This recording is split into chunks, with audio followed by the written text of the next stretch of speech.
कन्हैया कुमार भी देखिए यहाँ पर पहुंच गए हैं। कन्हैया कुमार का क्या कहना है, आइए उनसे। में नहीं आ रहा है कि आप इस देश के भविष्य को चुरा रहे हैं, पेपर चुरा रहे हैं, उनके ऊपर लाठियां मार। सेंसिटिव एरिया है ऐसा बीजेपी का कहना है कि लोकतंत्र में सबसे सेंसिटिव जनता की जान होती है। जिस तरीके से लोगों के ऊपर लाठियां चलाई गई है, वो लोग लगातार संघर्ष कर रहे हैं। ये तीसरा साल है जब नीट का पेपर लीक हुआ है और इस देश में 10 साल में 152 बार पेपर लीक हो चुके हैं। इससे ज्यादा कुछ सेंसिटिव होता है? जंतर मंतर जाएंगे आप लोग जी, पूरा देश जंतर मंतर बन जी बोलिए। क्योंकि जिस तरीके से ये सरकार गंगा आओ, गंगा जी। ये जो कुमार विक्रांत, आप जरा टर्न अराउंड हो जाइए, कैमरे में हम आपकी बैक देख रहे हैं, अभी टर्न अराउंड हो जाइए। कुमार विक्रांत, ये जो एक लाइन है, मैं आपके पास आ रहा हूं, अभी मेरी टीम बता रही है, एक बड़ी खबर आ रही है। Kumar Vikrant, be with me, stay with me, बड़ी खबर ब्रेक करिए, इस वक्त की बड़ी खबर आ रही है।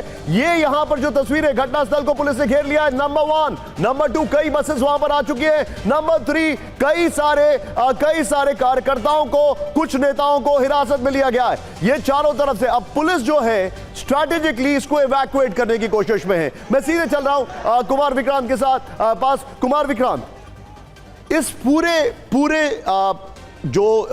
ये जो आंदोलन है उसकी शुरुआत हुई गूंज से। राहुल गांधी ने जो एक कार्यक्रम शुरू किया, जो देश के अलग अलग शहरों में उनका करने का प्लान है, उसके बाद कल जो हुआ वहां पर यह सवाल उठ रहा था कि राहुल गांधी मिसिंग है, वो क्यों नहीं दिख रहे। आज राहुल गांधी दिखाई दे रहे हैं। हालांकि कल वो मिसिंग होने की बात हो रही थी, लेकिन सदन में कांग्रेस लगातार बाहर यह विषय उठा रही थी। क्या यह समझा जाए कि राहुल गांधी अब जंतर मंतर भी जा सकते हैं? हाइपोथेटिकल सवाल है, किसी को जवाब नहीं पता है, लेकिन आपका असेसमेंट क्या है? देखिए, राहुल गांधी की जो करीबी सूत्र है उनका ये कहना है कि राहुल गांधी अगर बता कर जाएंगे तो उनको बीच रास्ते में रोक लिया जाएगा। लेकिन जैसा उन्होंने ये किया कि फ्लैश प्रोटेस्ट, मीडिया को नहीं बताया, एक एजेंसी को लेकर के सिर्फ एक एजेंसी को जानकारी दी और तमाम, जब राहुल गांधी यहाँ पहुँच गए तब मीडिया यहाँ पहुँचा, जिससे कि सरकारी तंत्र को जानकारी न मिलने पाए। तो ये नई रणनीति के तहत राहुल गांधी इस मुद्दे पर प्रचार प्रसार कर रहे हैं। हम आपसे दिखाते हैं आपको रेणुका चौधरी, जो कांग्रेस की राज्यसभा सांसद हैं, वो भी यहाँ पर मौजूद है। रेणुका जी, क्या करें? बीजेपी का कहना है कि बहुत सेंसिटिव इलाका है और यहाँ पर आकर के ये सेंसिटिव है कि ये बैठे हैं तो सेंसिटिव बन गई। बच्चे गिरफ्तार होके उनको मार पीट करे, वो सेंसिटिव नहीं है। इनके लिए सेंसिटिव है, उनके लिए कुछ नहीं। देशवासी के लिए कोई सेंसिटिव नहीं है। जो राहुल गांधी ने कहा वही हमारा डिमांड है, इस्तीफा दो, घर जाओ। तो वही जो राहुल गांधी ने कहा है कि प्रधानमंत्री माफी मांगे जो घटना हुई है कल उसके लिए, और साथ ही साथ गृह मंत्री अमित शाह के अंडर में जो सुरक्षा। कुमार विक्रांत, आप मेरे साथ बने रहिए, आपका वैल्यू एडिशन मेरे लिए बहुत, और आपकी लाइव रिपोर्टिंग मेरे लिए बहुत जरूरी है। Stay with me Kumar Vikrant, मैं एक ब्रेकिंग के बाद वापस आ रहा हूं, प्लीज डोंट गो अवे। यहां पर उद्धव ठाकरे जंतर मंतर जाएंगे। वो कहते हैं ना अंग्रेजी में, all roads lead to Rome. अब ऐसा लग रहा है all roads lead to Jantar Mantar. कल धरने में शामिल होंगे उद्धव ठाकरे। थोड़ी देर पहले खबर आई अरविंद केजरीवाल वहां जाएंगे, अब उद्धव ठाकरे की खबर आ रही है। धरने के लिए दिल्ली आएंगे उद्धव ठाकरे, आज रात ही दिल्ली आएंगे उद्धव ठाकरे।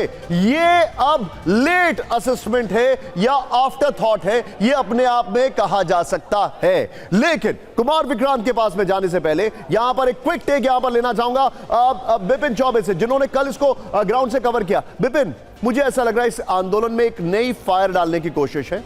एक तरफ सरकार है जिसने उनसे 2-3 राउंड की बैठकें कर ली हैं, मुलाकातें कर ली हैं, रिटर्न उनकी चीजें ले रही हैं। बकायदा आज प्राइम मिनिस्टर का एक स्टेटमेंट भी आया इसको लेकर, उसमें उन्होंने सबको बोला है कि अलर्ट रहे, केंद्र को भी राज्य को भी। लेकिन मुझे ऐसा लग रहा है इसको फिर से रिवाइव करने की कोशिश की जा रही है। देखिए, कल दिल्ली की सड़कों पर जेनजी की ताकत और सीजेपी के प्रोटेस्टर्स की ताकत देखा और सरकार को यह लगा कि हमारा असेसमेंट थोड़ा गड़बड़ हो गया, हम समझ नहीं पाए। लेकिन उस ताकत का फायदा पूरा विपक्ष उठाना चाहता है। यही वजह देखिए कि आज सुबह से नेताओं के होड़ लग गई राम मनोहर लोहिया हॉस्पिटल में उन घायल छात्रों से मिलने के लिए, और उसके बाद स्ट्रैटेजी में परिवर्तन किया। अब हमें भी धरना देना होगा, हमें भी सड़क पर उतरना पड़ेगा। कांग्रेस सड़क पर उतर गया और उद्धव ठाकरे का ये ऐलान। मैं आपको रोक रहा हूं, एक बड़ी खबर आ रही है, हमें नहीं भूलना चाहिए।